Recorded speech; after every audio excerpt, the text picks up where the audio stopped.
La plupart du temps, on parle de l'effet de levier comme d'un effet magique. Un effet qui permet de doper la rentabilité de n'importe quel investissement.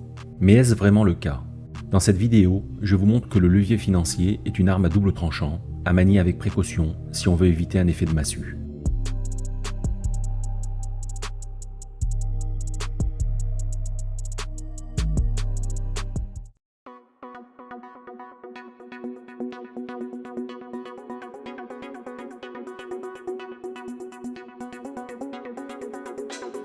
La rentabilité d'un investissement sur une période quelconque peut être donnée par la formule suivante.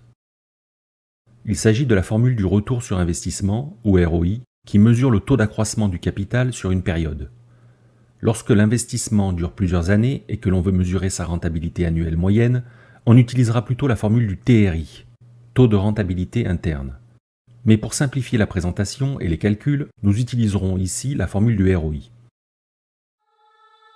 Si l'on investit 100 au départ et que l'on obtient 110 en fin de période, alors la rentabilité est de 10%. Si l'investissement est financé à 100% sur fonds propres, alors par définition, la rentabilité des fonds propres se confond avec celle de l'investissement. Si les fonds propres sont insuffisants ou, le plus souvent, pour bénéficier d'un effet de levier, l'investisseur aura intérêt à recourir à l'endettement pour financer son projet. I1, la valeur de l'investissement en fin de période, est égale à FP1 plus D1, respectivement la valeur des fonds propres et de la dette en fin de période.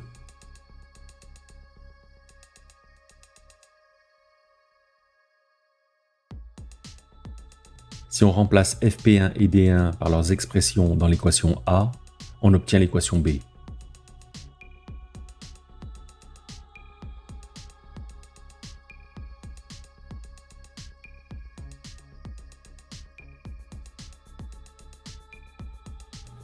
Ce qui nous intéresse, c'est de décomposer la rentabilité des fonds propres. Il faut donc isoler RFP de l'équation B.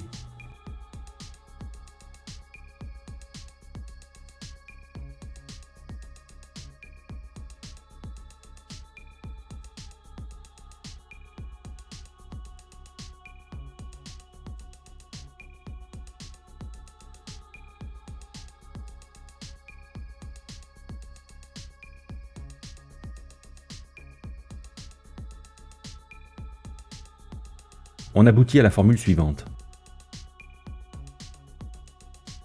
La rentabilité des fonds propres pour tout investissement est donc égale à la rentabilité de l'investissement plus le ratio dette sur fonds propres que multiplie l'écart entre la rentabilité de l'investissement et le taux d'intérêt de la dette. RI est aussi appelée rentabilité intrinsèque, rentabilité du projet ou encore rentabilité de l'investissement hors financement. À partir de cette expression, on peut dresser 4 constats. Tout d'abord, la rentabilité des fonds propres ne peut pas être calculée si le projet est financé à 100% par endettement, c'est-à-dire si FP0 égale 0. La rentabilité des fonds propres est égale à la rentabilité de l'investissement si l'investissement est financé à 100% par fonds propres, ou dit autrement si la dette est nulle, ce qui semble évident. La rentabilité des fonds propres est supérieure à la rentabilité de l'investissement si la rentabilité de l'investissement est supérieure au coût de la dette, et d'autant plus que le ratio dette sur fonds propres est élevé. Symétriquement, la rentabilité des fonds propres est inférieure à la rentabilité de l'investissement si la rentabilité de l'investissement est inférieure au coût de la dette, et d'autant plus faible que le ratio dette sur fonds propres est élevé. Prenons un exemple pour illustrer l'effet de levier. Supposons que nous ayons un projet d'investissement d'un montant égal à 100 qui rapporterait 10% hors financement. Avec un financement 100% en fonds propres, la rentabilité des fonds propres est donc la même que la rentabilité intrinsèque du projet, soit 10%. Sachant que le coût de la dette, tout compris, correspond à un taux de 5%, on voit alors que plus le projet est financé par la dette, plus la rentabilité des capitaux propres est supérieure à la rentabilité intrinsèque du projet. Avec une dette de près de 57% du montant de l'investissement, par exemple, la rentabilité des fonds propres est de 16,5%, soit 6,5 points de plus que la rentabilité du projet. Financer ce projet par de la dette à hauteur de 57% permet donc à l'apporteur de fonds propres d'accroître sa rentabilité de 6,5 points. En augmentant sa dette, il augmentera encore son taux de rentabilité.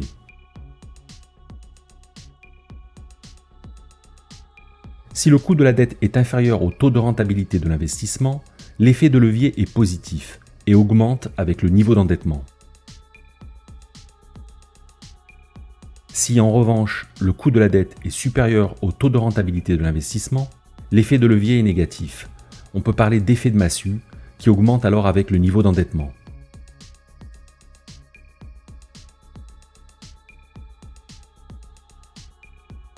Cette vue 3D permet d'illustrer la relation entre le niveau de la dette, le taux d'intérêt et le taux de rentabilité des fonds propres qui en résultent. On matérialise ainsi l'effet de levier et l'effet de massue dans une seule et même représentation.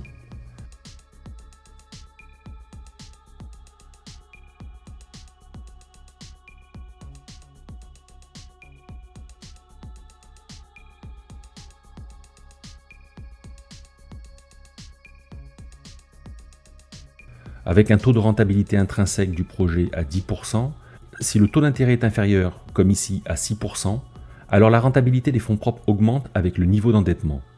On a un effet de levier.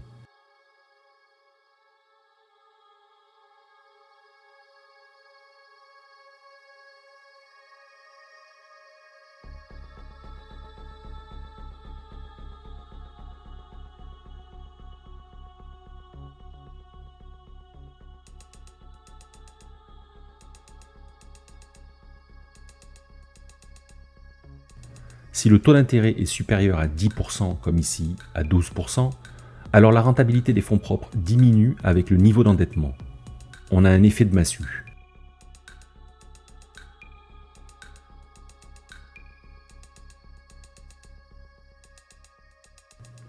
La ligne de démarcation entre les deux effets se situe au niveau où le taux d'intérêt égalise le taux de rentabilité intrinsèque du projet, c'est-à-dire à 10%.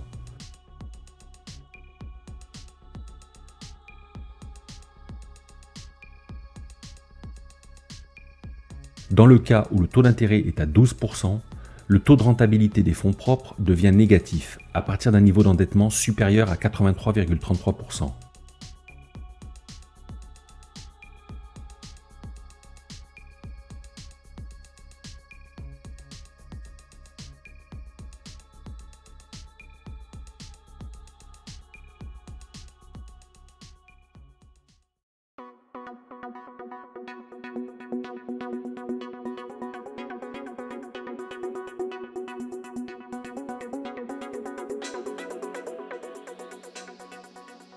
Jusqu'à présent, nous avons fait comme si nous pouvions déterminer à l'avance et avec certitude la rentabilité de n'importe quel investissement envisagé. Mais pour cela, il faudrait connaître avec certitude tous les revenus et les charges que l'investissement va générer dans le futur, ce qui n'est pas le cas la plupart du temps. La rentabilité d'un investissement est donc en réalité plus ou moins aléatoire. Et par conséquent, la rentabilité des fonds propres est aussi aléatoire. On doit plutôt parler de rentabilité espérée que de rentabilité certaine. Concrètement, cela signifie qu'un investissement peut donner lieu à de multiples taux de rentabilité selon le scénario réalisé parmi tous ceux qui sont possibles. La rentabilité espérée est donc ni plus ni moins que la moyenne de toutes les rentabilités possibles et mesurables. L'écart entre la rentabilité espérée et la rentabilité constatée a posteriori constitue le risque de l'investissement. Ce risque est évalué par l'écart type, qui est une mesure de l'écart moyen entre la rentabilité espérée et toutes les rentabilités possibles et mesurables. Plus l'écart type est élevé, plus il y a de chances que la rentabilité constatée a posteriori soit très éloignée de la rentabilité espérée. Par exemple, si l'on estime que la rentabilité du projet A peut être égale à 3,875% ou à 10% ou à 16,125% avec la même probabilité, la rentabilité espérée de ce projet sera alors de 10% et l'écart type de 5%. Dans la réalité, le taux de rentabilité peut prendre une infinité de valeurs dans un intervalle donné, et on utilisera plutôt une distribution de probabilité continue, comme la loi de Gauss, dite loi normale. Si on estime que la rentabilité du projet est une variable aléatoire qui suit une loi normale d'espérance 10% et d'écart type 5%, cela signifie qu'une fois sur deux, en moyenne, la rentabilité constatée sera inférieure à la rentabilité espérée et une fois sur deux, supérieure. Et bien entendu, il y a 68,27% de chances que la rentabilité constatée soit comprise entre la rentabilité espérée moins un écart type et la rentabilité espérée plus un écart type, soit ici entre 5 et 15%. Il y a également une probabilité de perte égale à 2,27%. Si au lieu d'autofinancer à 100% ce projet, vous envisagez de recourir à l'emprunt à hauteur de 20, 60 ou 80% pour bénéficier d'un effet de levier, regardons ce que cela donne sur la distribution de probabilité de votre rentabilité, la rentabilité des fonds propres que vous engagez dans l'affaire.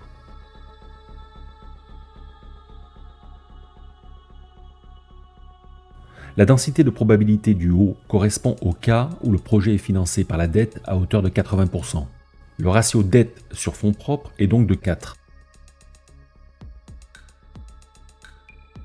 La densité de probabilité du bas est celle de la rentabilité du projet autofinancé à 100%. La rentabilité espérée est donc bien de 10% et l'écart type de 5% dans ce cas. Si la rentabilité espérée des fonds propres grimpe à 30% dans le cas d'un financement à 80% par la dette, le risque augmente également puisque l'écart type est alors de 25% et la probabilité de perte de 11,51%.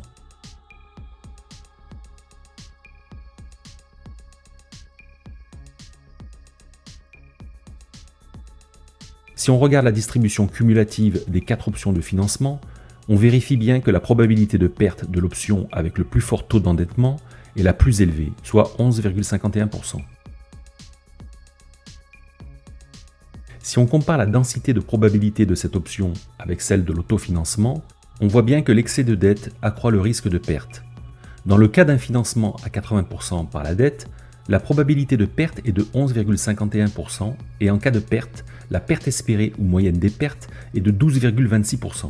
Alors qu'en cas d'autofinancement à 100%, la probabilité de perte n'est que de 2,27% et la moyenne des pertes n'est que d'1,87%.